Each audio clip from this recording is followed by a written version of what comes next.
I am Amanda Thompson, 32 years old, and I never expected my family to betray me this badly twice.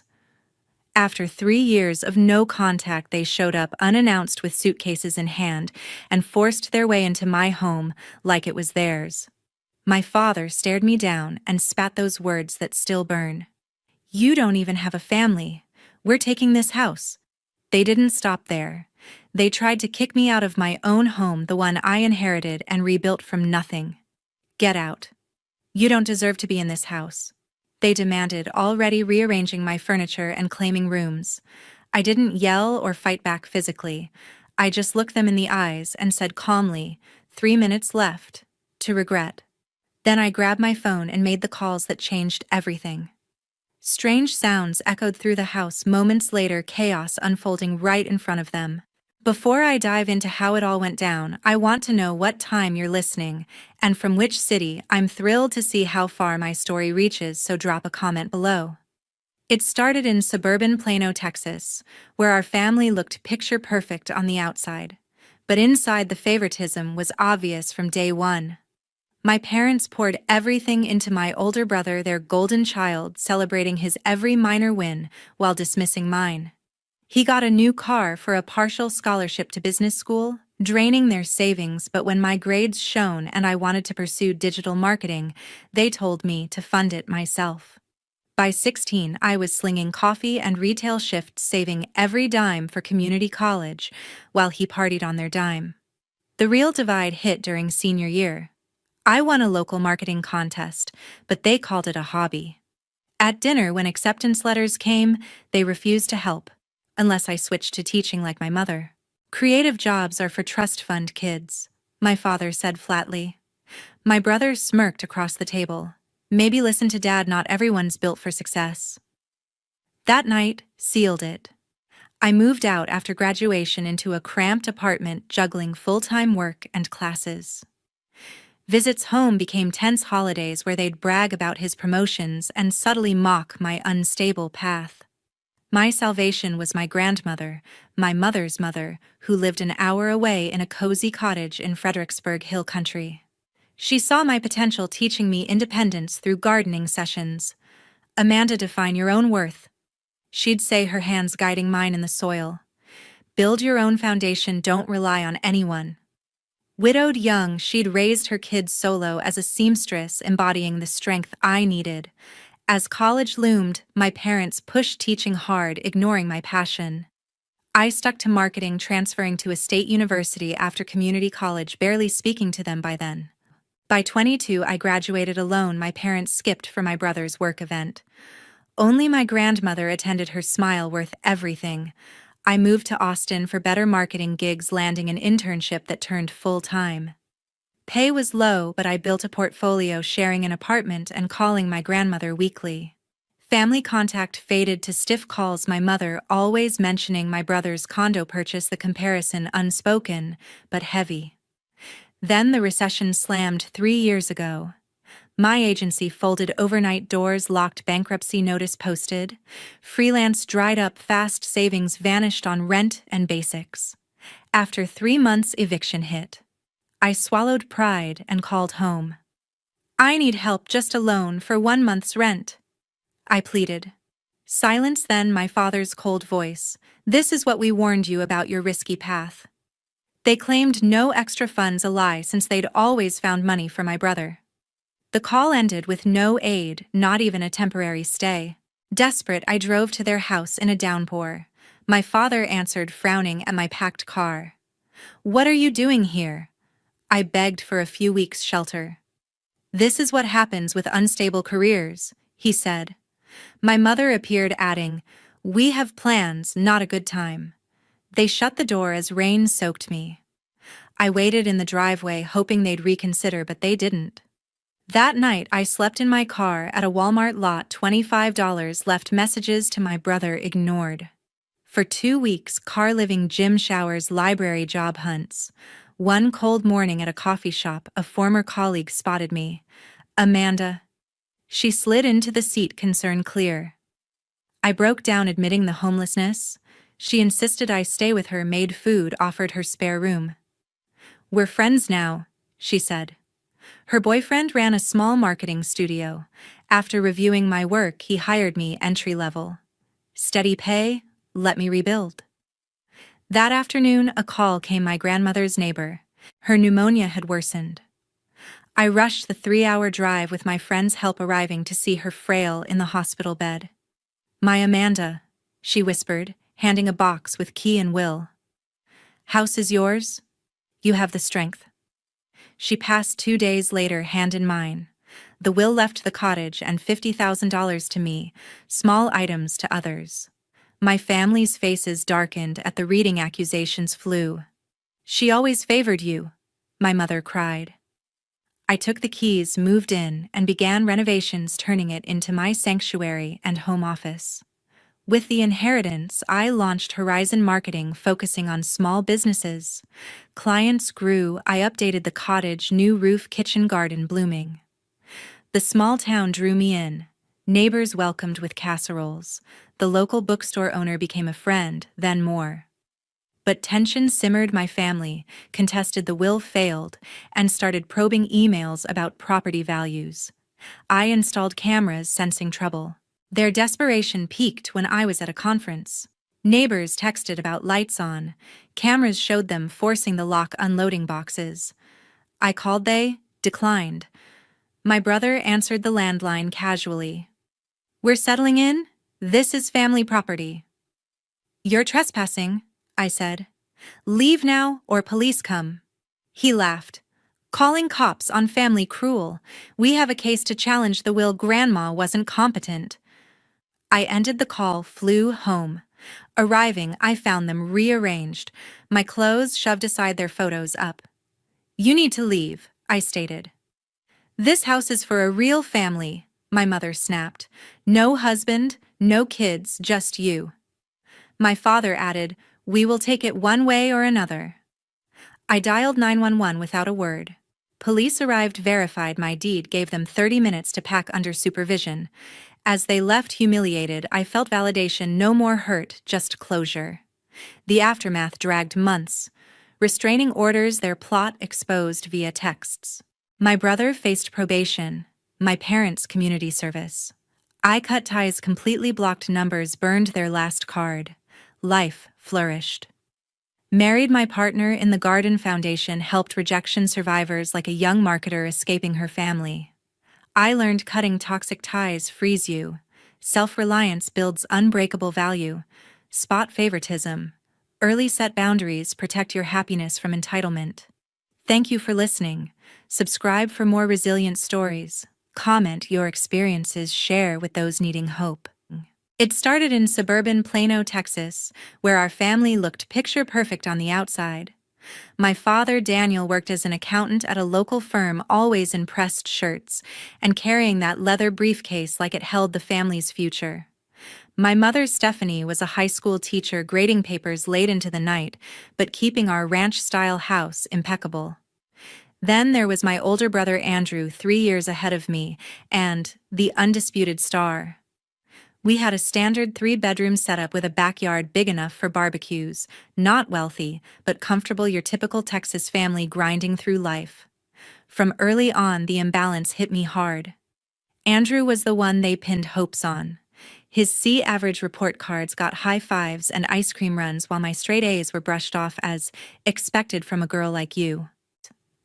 When he barely scraped into a state college for business with a small grant, they threw a backyard blowout complete with catered brisket and gifted him a used pickup truck that wiped out half their emergency fund.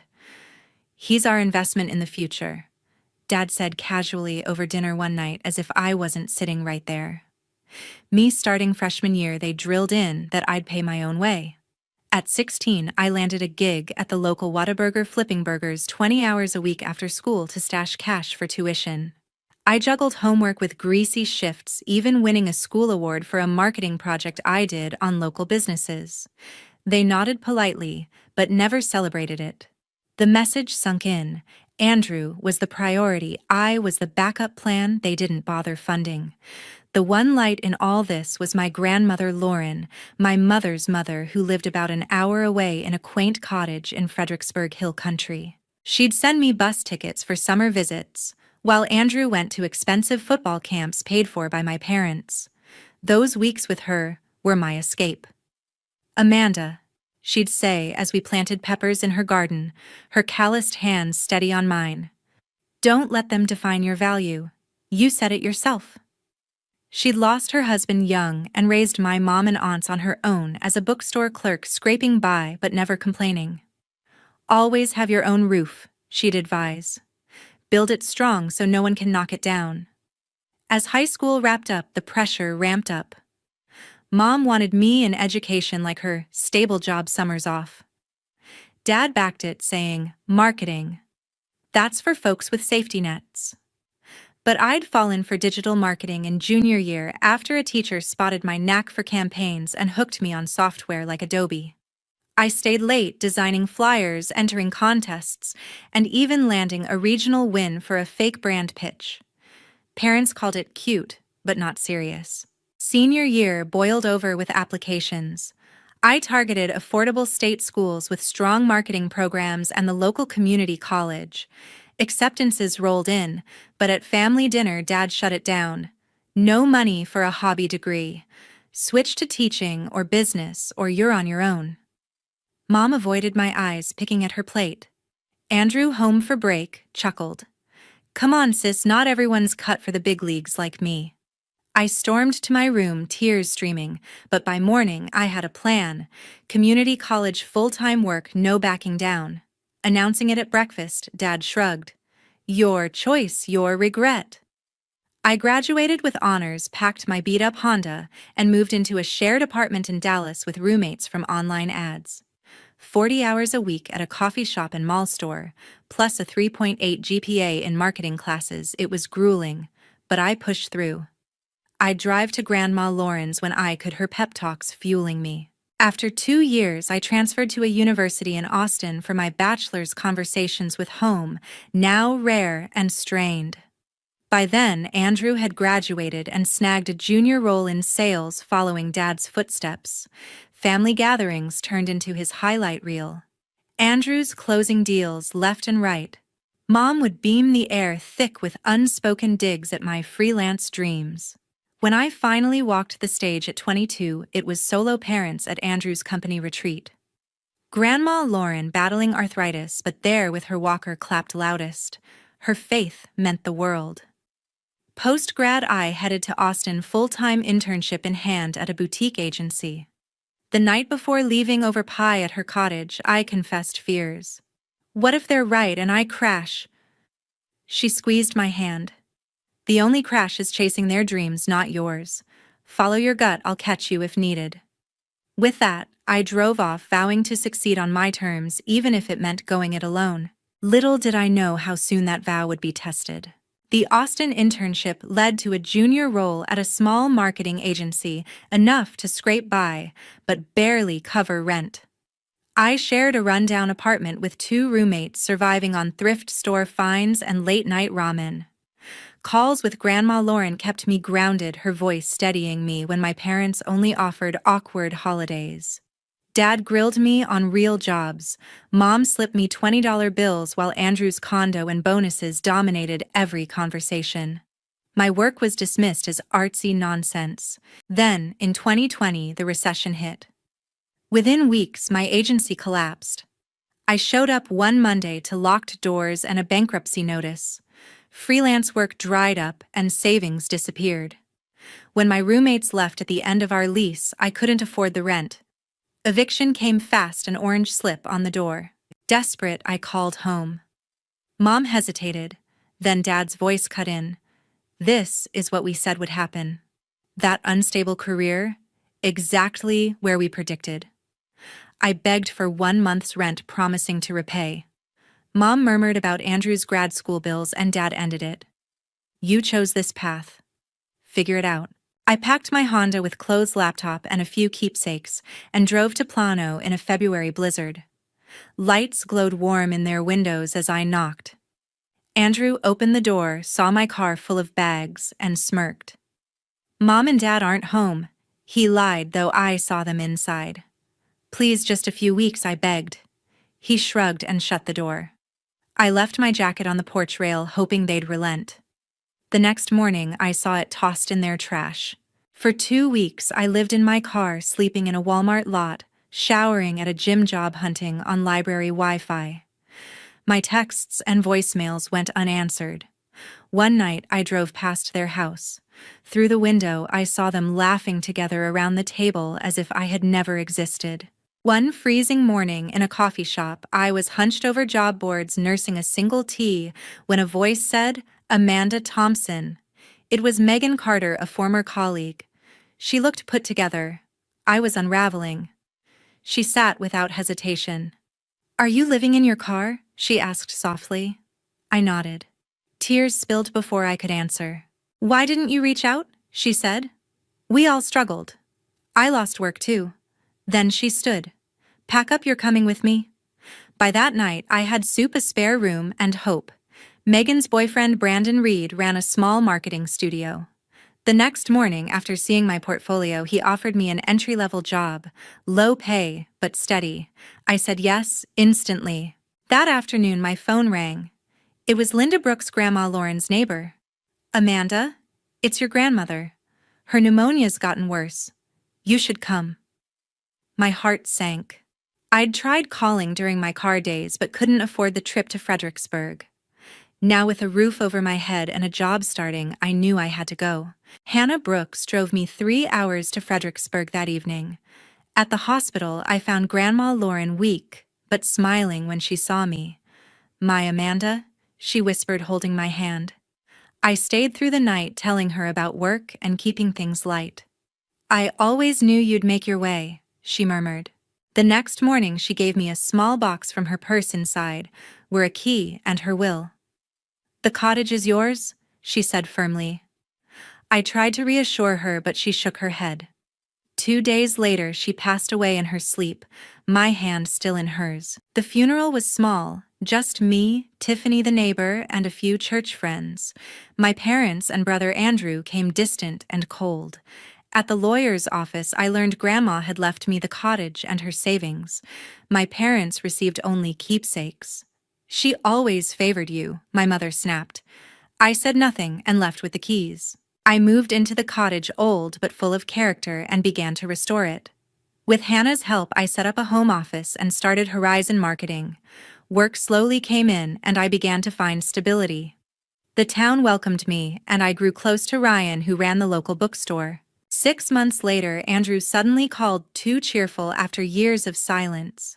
Soon after, my parents reached out with questions about the cottage. Then I noticed a car parked near my house too often, and neighbors mentioned someone asking about me.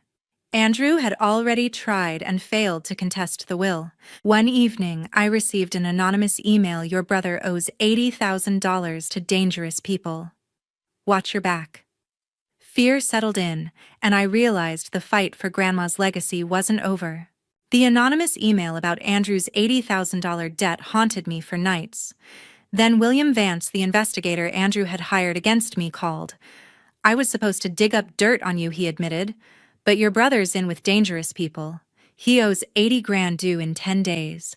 Your family's planning something. Be ready." His warning proved true.